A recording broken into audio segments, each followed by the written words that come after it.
building movements.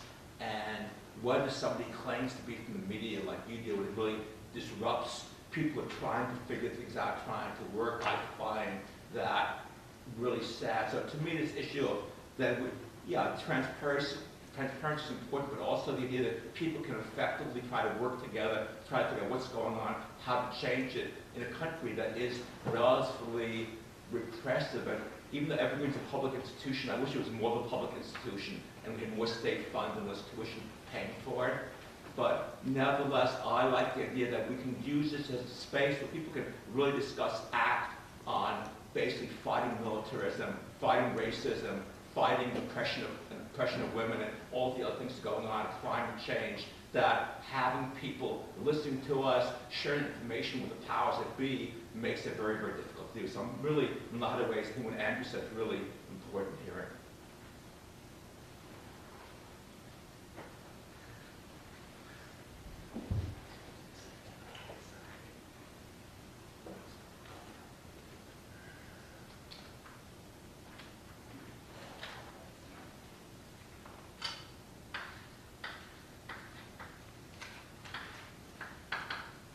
The location and time.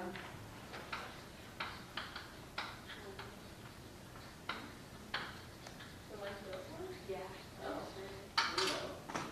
Hello. Well then. Yeah. Can you say what would happen with the board meeting? Do you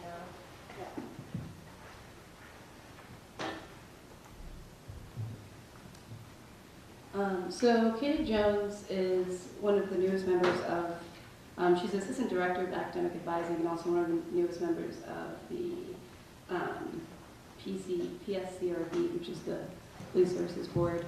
And from the information that she's given us, we're put onto the agenda. This is a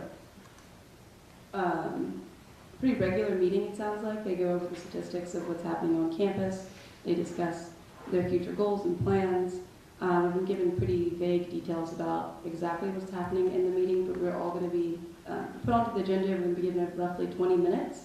And with those 20 minutes, we can either ask questions or engage in dialogue with the police generally about previous things that have happened. And then at the end of the meeting, we'll be given the minutes from that meeting and the previous meetings from the past 3 weeks to review. That's as much information as I have about the board meeting itself. Yeah. Are community members permitted to attend this meeting? It is an open meeting. The only restriction is being on the agenda so you can actually speak. If I attend this meeting, will I be the only student there, or do you know other people who are going? I'm definitely going to be there. Okay. Yeah. And Andrew, you will not be alone. I don't want to be alone. Especially Yeah. Are there any other clarifying questions or statements? Could I get a show of hands of people who would like to attend the board meeting or who are thinking of attending the board meeting? Okay. Great.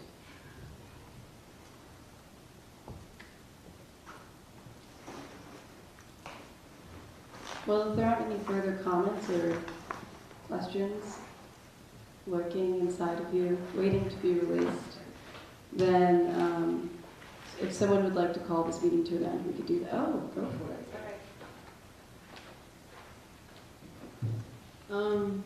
You said that we should have transparency on our students and faculty because we're a state-funded school, but I'm under the impression that our tuition that's paid for by students is what's holding this school up mostly or something like.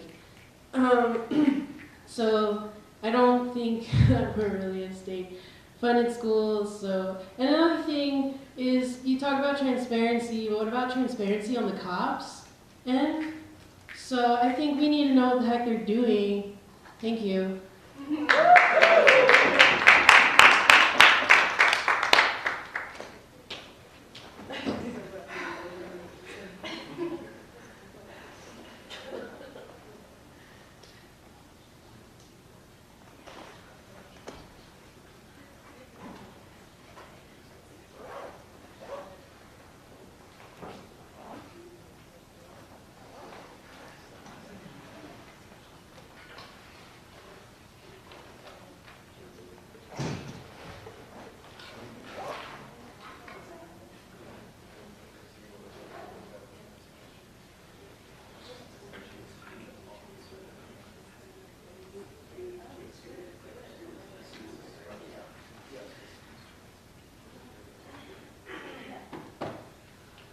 All right, so as far as the police board meeting or our upcoming plan of action, does anyone have any ideas about what we should do next, or what we should do at the board meeting, or what you'd like to get out of the board meeting and out of this forum space? Is there any plans of actions or any asks in general?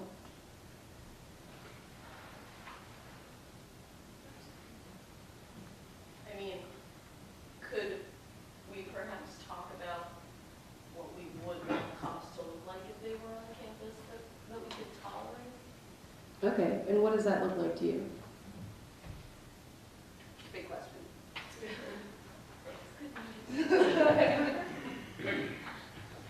Not armed. Yeah, not armed.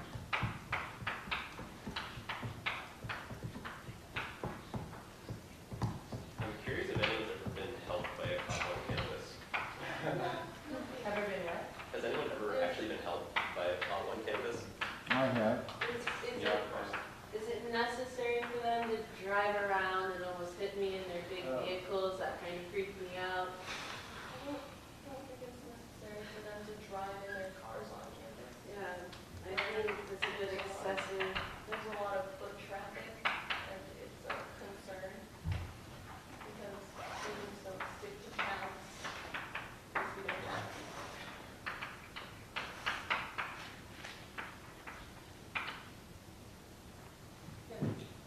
I guess revisiting the whole Towery episode, what I'm afraid of happening is that they do an internal investigation and send out an email saying, we didn't find anything, right? So some kind of comprehensive report that answers the questions, did they share information on students back to your staff, with the Fusion Center, with any federal investigative body, with Army intelligence? Did they or did they share that information? A straight answer and a written report, a written comprehensive report that shows how they're conducting this internal investigation and what they found out. Instead of just a blanket, everything's fine. With attention to such a report, it would be amazing if that report were published and handed out to the students, printed out, just to make it more accessible.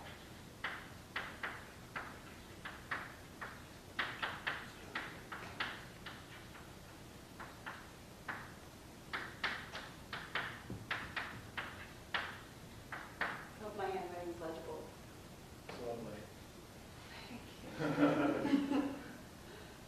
Yeah. Two things here with regards to that. I mean, I think that's a really great idea.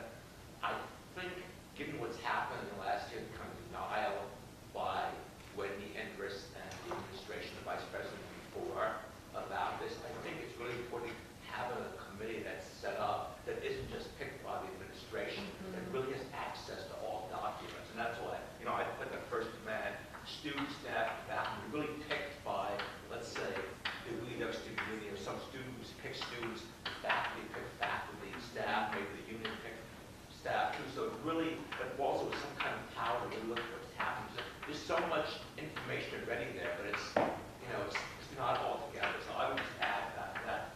And just briefly, because I think the people here who haven't been here maybe too long as I have, the police, being armed, the thing you said. So they weren't armed when I first came in '87. They were secure. They really weren't just like police force over people. And then people in the administration and security really pushed them to be armed. I think more so they'd be accepted by other police as real police. There was a vote of students that was really a major vote. Students voted overwhelmingly against the police being armed, security being armed. And the faculty voted, about 90% of those who voted against it. Staff didn't vote. I'm not sure how they would have voted, but students and faculty both voted overwhelmingly. The student vote was like something like 1,400 to 1,500 people. Nevertheless, the administration decided to arm the police. At first they said only in really extreme circumstances, like when there was money on campus, but then increasingly moved to arm and arm and arm. So it really was totally against the vote of the students and the faculty. Do you know when there were first cops of any sort on Evergreen? Well, they weren't called cops. Basically, okay, I don't want to take too much time, but the arming and becoming a police force as opposed to security, would help people to their cars who aren't armed, who seem much closer to campus. Those happened together. It was the early 90s. I have the date at home, I'm not sure, but it was a long time ago. But becoming the police force and becoming armed happened together. I guess looking at the past is one thing and what happened on this campus, but what is present policy if the administration, if the Evergreen Police is approached by military intelligence, FBI, et cetera, asking about a student? Is it automatic that information is shared? And if not, what are the criteria used in determining if something is politically motivated or not?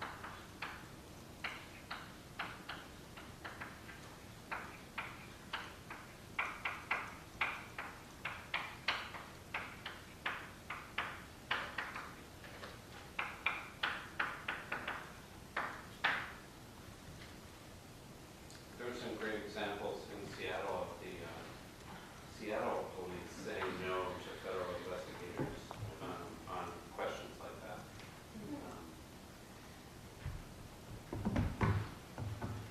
This is back in the Black Panther days, actually. Larry Savage was one of the primary movers for the security force on campus becoming police and for arming them. He made the argument, and a number of faculty supported him about safety and the need for safety and respond quickly without having to wait for an armed response from, say, the Thurston County Sheriff's. However, what I haven't heard discussed, and it's pretty obvious to me, is a consideration of this is careers. A fully commissioned police officer gets a much better pension and can retire after 20 years. A security guard cannot. So frankly, this was a very self-serving move that didn't seem to really be debated much, and you're never going to get the police officers on campus to back away from that, because that would be like taking a reduction in their benefits and their pension and so forth. And progress.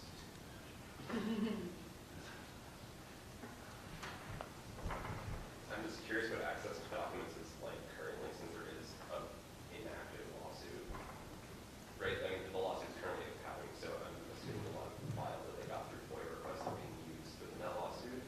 So I'm curious if, like, is any way, I guess, how would one access that info that's being used right now?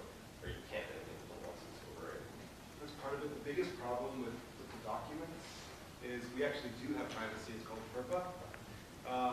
And so when the public records request goes to the Evergreen Police Department, it's fulfilled, but like 98% of it is just black, just redacted, because of the FERPA protection of student names. And so what there is, it's not very much. Also, that's another problem. But it's out there.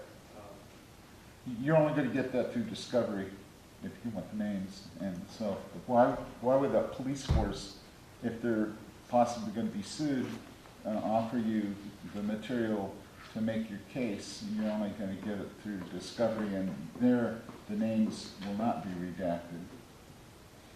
Well, that's exactly the point, right? If there's something that they could be sued over, then that's exactly the kind of thing that they shouldn't be hiding. Right.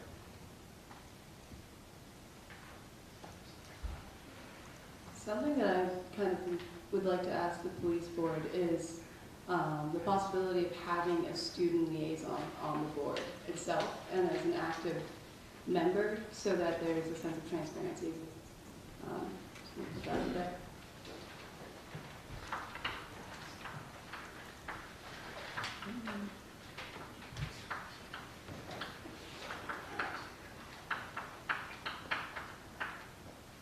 Appointed or elected? Appointed or elected? I don't know. I would say elected.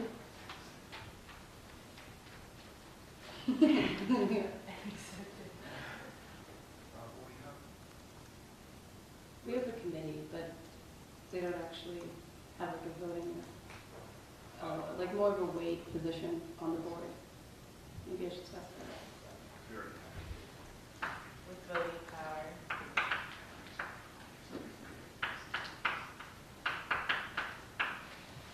One thing I'm planning on doing, I guess I'm going to share this, one thing I'm planning on doing after the meeting is, so what happened was the GSU, we passed this resolution about the investigation into this, possible activity. And then Kitty Jones sent us an email saying, oh, we already have this community review board. So my plan is to say, okay, great. Then how about you also, pass this resolution and support us in this, which of course they're not going to. But that's what I'm going to. I'm planning to go through them with that, saying, yeah, I'm happy that the board exists. So let's have your support, and then it becomes very clear as to why we can go that channel. But yeah. You're talking about, I put the board asks, is that what you're talking about? Yeah, before asks. Yeah.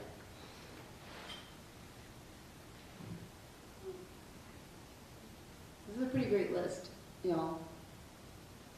very reasonable things to ask for. It doesn't really matter if it's reasonable or not.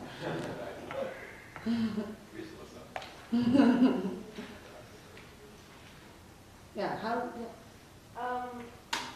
wondering if it would be valuable to screen the Democracy Now!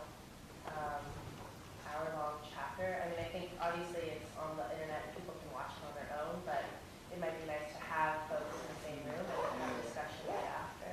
So, one thing about Democracy Now! Is that we have to pay to use their stuff. So that would cost money. what if we just did it in someone's house? I Like mean, we you could, yeah, I think it's what. or if It's it's, a great idea. And you can do it for free, and I think it's only 20 minutes unless you show them multiple images. we wouldn't charge people at the door. Yeah, that Yeah. would be, like, I guess the point. Yeah. It's academic use, academic use. Yeah. Yeah, I think that's a great idea. What we can be doing it. Any classroom, you can reserve the classroom for us. What if it's done publicly at the cab? Lecture hall one. The cab, just in the first, you come in the second floor. And screening it in the cab on the first floor? Where in the first floor? I'm just, people come into the, cab, like just near the bookstore, have it set up there with a monitor, I think might be a good way. Because I think we need to get more people involved in this, obviously. Or like the library lobbies. and The library the lobby, exactly. projections That's there. a great idea. Yeah.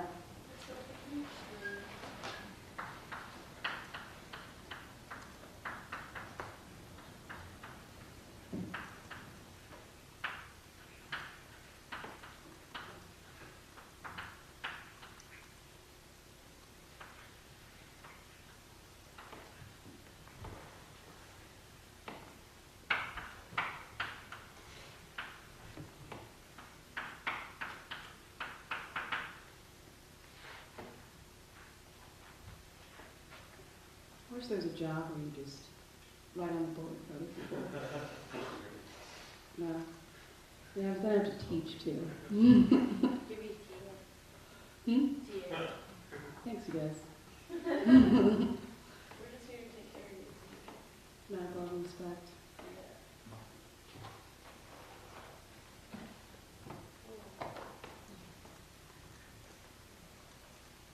When do you all think it would be a good time to screen the Democracy Now! Episode?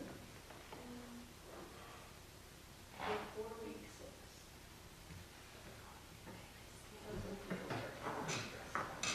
Would you like to speak? Thank you for coming.